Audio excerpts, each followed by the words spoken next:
Hi Decoders, this week we are bringing you to a retreat with us. This is a juicy little talk from last year's retreat. Hi, I'm Kiran Trace. Welcome to Humans Decoded, a story of hobbits, fairies, elves, dwarfs, gnomes, and humans. If you get lost at any point, there is a deep dive on all the different avatars in episode 1. It includes notes. Thank you for joining us in a fun little chat about the vast potential of our human makeup.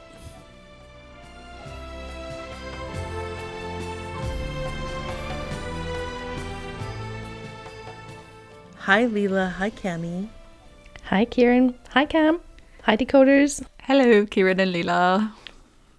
Greetings. You know, we don't usually make the retreat talks public. Just because it's a sweet, sweet private container. However, Cami found this juicy little chat from one afternoon in last year's retreat.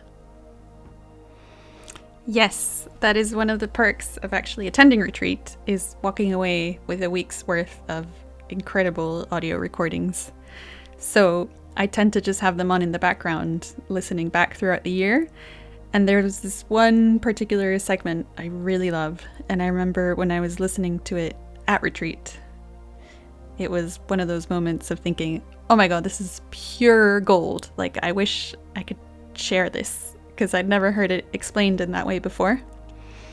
So the first part describes in a really yummy way the mechanics of energy at play when you really, really want something, but it's just not coming. And the second part outlines the mechanics of our good old friend resistance. But the recording as a whole is just like, it's like a little oasis. It's a really soft, juicy segment. You can imagine yourself there on the deck with us in California. There's like, it's sort of on this bed of silence. Like there's just this quiet hum in the background and Kiran at the very end saying, "It's all okay. It's all okay." Ah, yum, sweet. So it's a little retreat visit for us all. And personally, I can't wait to be back on that deck and be immersed in just the deliciousness of being with our wonderful community. And I hear like some of you decoders are coming as well. Whoop, whoop. Whoop, whoop, whoop, whoop. Okay, so how do I be desperately not wanting to be with? Does someone know what that question is? I think I wrote it. It was at the start. It was how do I be with desperately wanting to not be with? Right. Yeah. Okay, I see. Is it still a question? There's other questions that are similar, so I can put that one back and address these and see if we get to it. Yeah. Okay. Because the next was can we have more of a conversation about wanting versus willingness? So they're kind of similar. Is that you? Yeah, I think I wrote that last year. Is that last year? No. I've had that question for 3 years. Truth control. Okay. I wrote that. Yeah. Okay. Let's walk through it together then as a group. Let's directly experientially do it. Okay. Think of something that you've been wanting. Maybe God. Maybe love.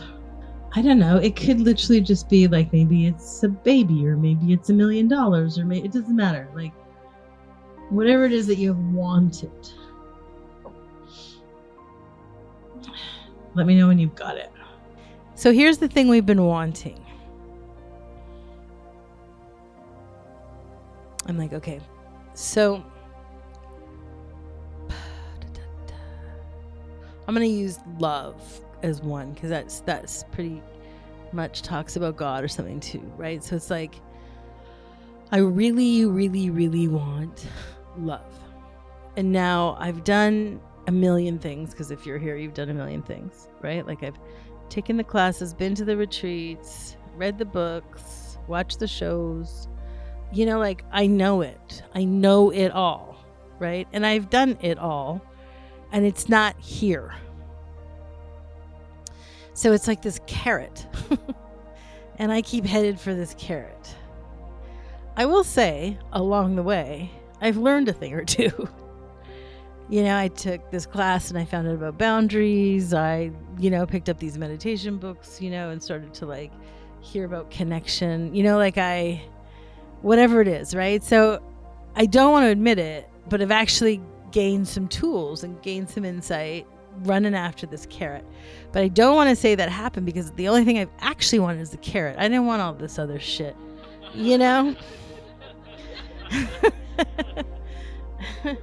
So it holds very little water with me. I want the carrot. And I don't have the carrot. And I'm even more desperate because I fucking know everything, right? So how am I going to get the carrot if I've, so then I must be broken. There's something fundamentally wrong with me. Because also the other thing I want to mention is that everyone else seems to have the carrot. And like everyone. So I must be unlovable, unworthy, or not capable. And therefore, I can't get the carrot. So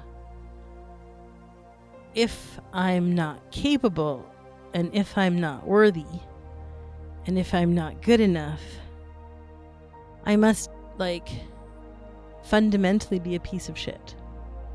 At the roots, abandoned by God, just worthless.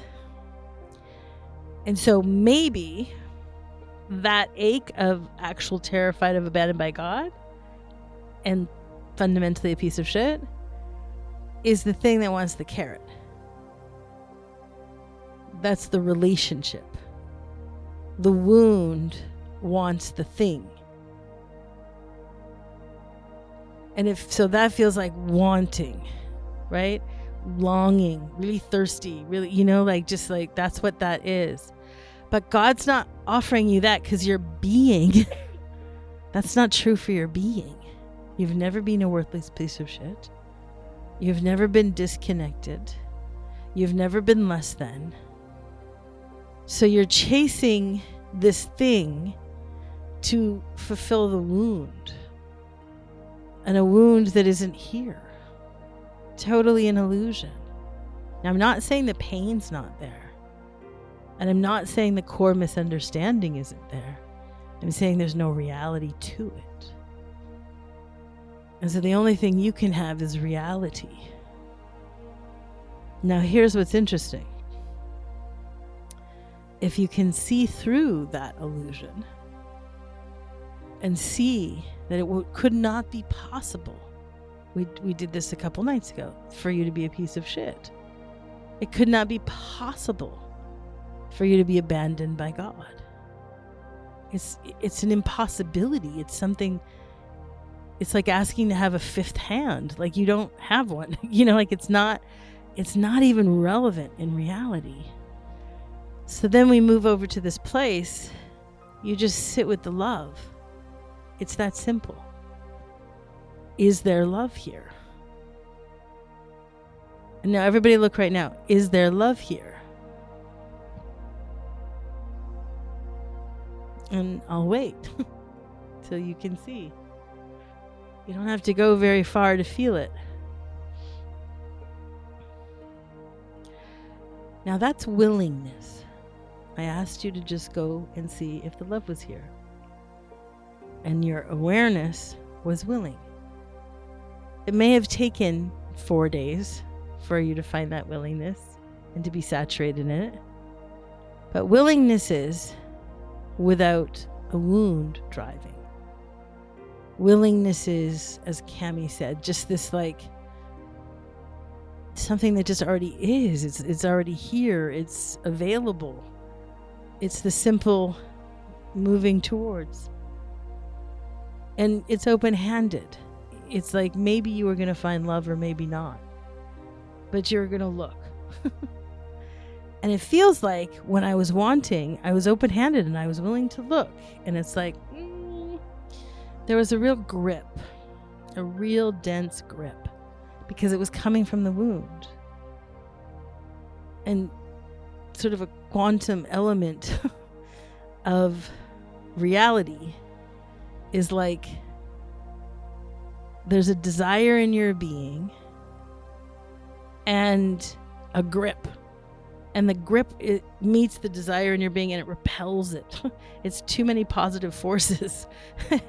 You need a negative and a positive, and so just like it's magnetically, the very wound's grip is pushing it away. It won't. The deeper reality is it's not a true part of your being, so it cannot be there. But the irony is, if you simply go to the love and sit in the love, you might start to notice it's okay if the thing you want doesn't happen. But like really directly, not as a spiritual bypass, not as a rule to follow, but just like, oh, if I sit in this love, the fulfillment just is here. And then the fulfillment is just like sitting together, having lunch on the deck. The fulfillment has arrived. And so it's okay. I mean, it'd be nice if it happened, but it's okay. There's much less of a grip.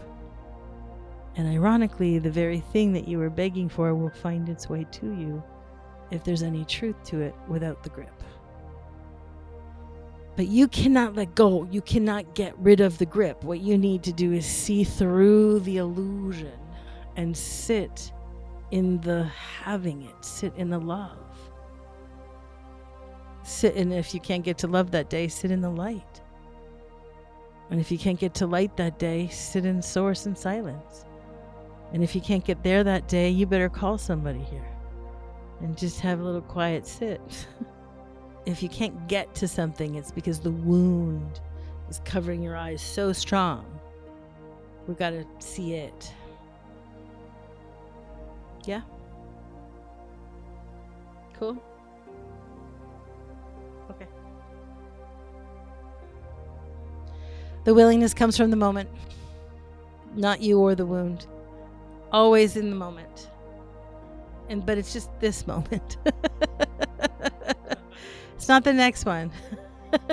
It's not about kicking it down the road. But just see, like right now, let's just go sit in the love.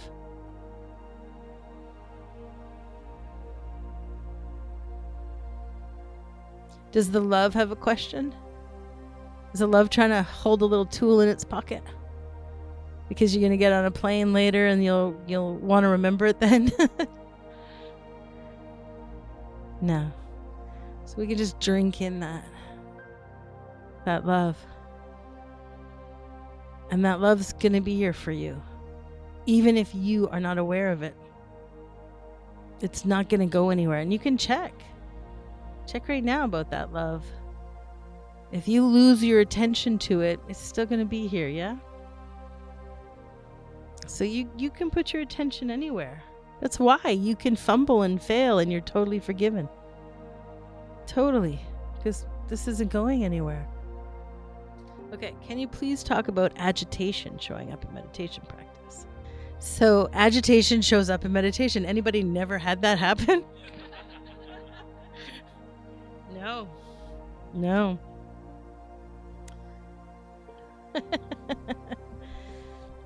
So we have a story of like, I want to meditate. And then that meditation is just going to be this, like it is today. Just this love. I'm going to just sit. And it's this quiet place and it's this love. And the body has some resistance to it. And the thing we're seeing so directly here this week together is the richer the silence, the more it triggers the wound. It's like settling clear water. The silence is. And so now we're very aware of the mud. In the murky water, you're less aware of the mud. But the clear water makes the mud so clear. Like it's so present, right? And so it really triggers it. And the wound has all these resistance layers. You guys know this really well. I like to think of them as pins trying to keep the wound in place. So the story goes, I'm second-class citizen. I'm a piece of shit. I could just be thrown on the street. My parents didn't want me. Nobody wanted me. And I'm a charity to my parents. Okay. There's the wound. Insert your own. And then the system puts these little resistance clips in there. One of the clips, you guys know them really well. One is busy mind, right? That's a resistance clip, pinning it in. One of them is this blank out, like, I don't know my name. I don't know anything. There's nothing here. It's a pin of this blank out, an invisible cloak, I call it, right? Just blank out. And then there's irritation. That's a good clip. And then what happens is you're soaking and sitting in this beautiful silence, let's say in meditation, and it's triggering this, and these clips go off. Yeah. And the one that's really captivating is irritation. That one is it gets so much more airtime. It gets really fed. It gets a lot more airtime, ironically, than busy mind. And busy mind's terrible, like the narrator that won't stop, right? It's terrible. But there's something about the visceral irritation that just really gets you. But one of the pins is suicidal ideation. And some bodies have tons of that pin. And some bodies have very little. It's an ancient resistance pin. So it just depends on how old the DNA is. Some of you guys are Neanderthals and some of you guys are cavemen or whatever. And it's just really ancient.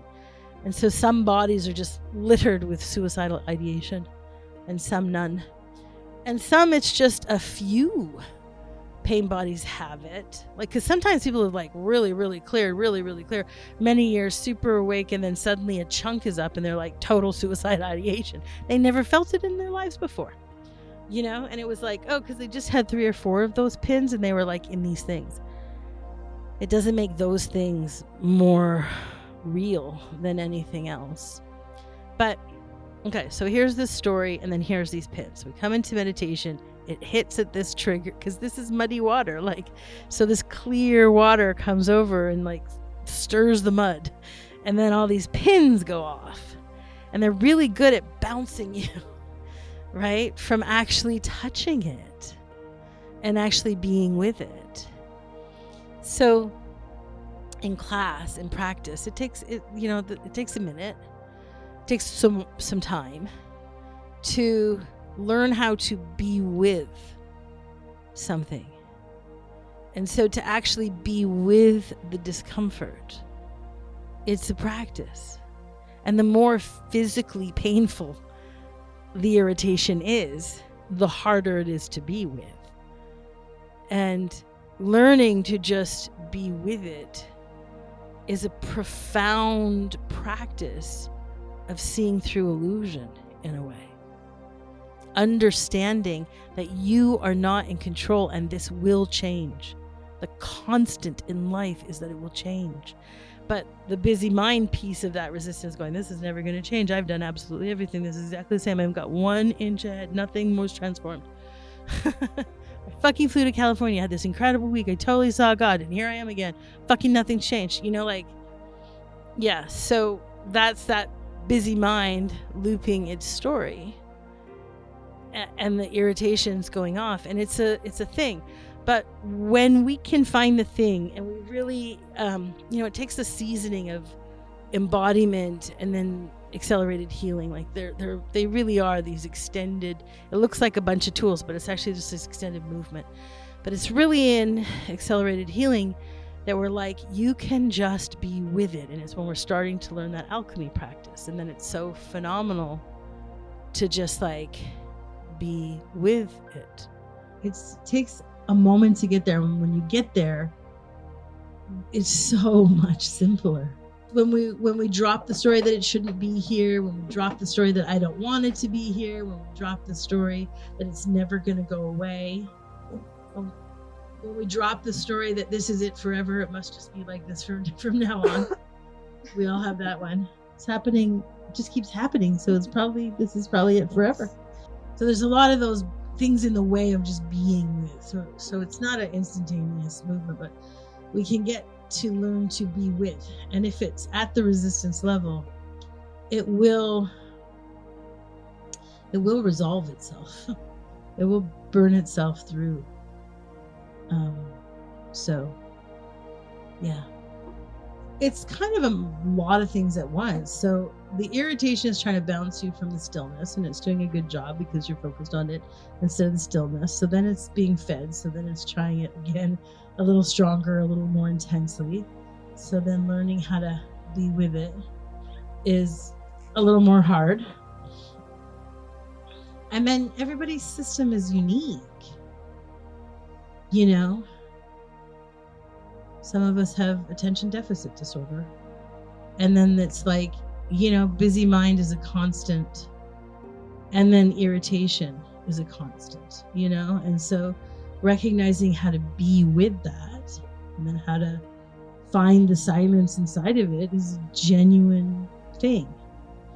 And for some of us, it's big bolts of Kundalini, which is this source energy unraveling the belly glitch, and it shakes itself out. You know, it looks a lot like this, you know, and it's just shaking itself out.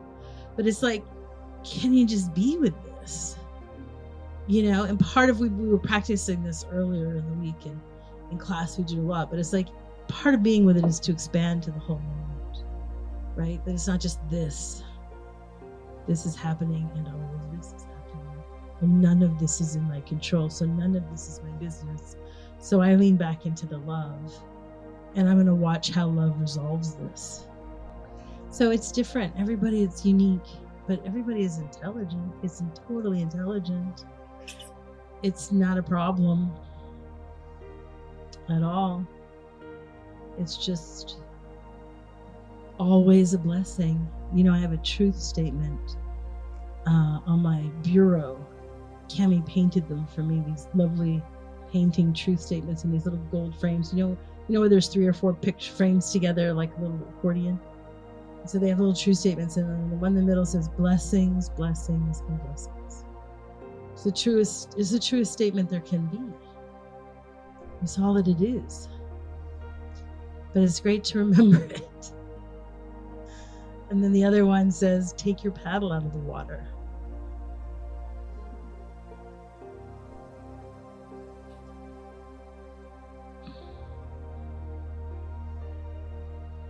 So, it's okay. It's all okay. Okay, thanks for listening in, Decoders. We'll see you guys soon who are coming, and we'll be back next week. See you there. Hope you enjoyed it. Bye. Bye-bye.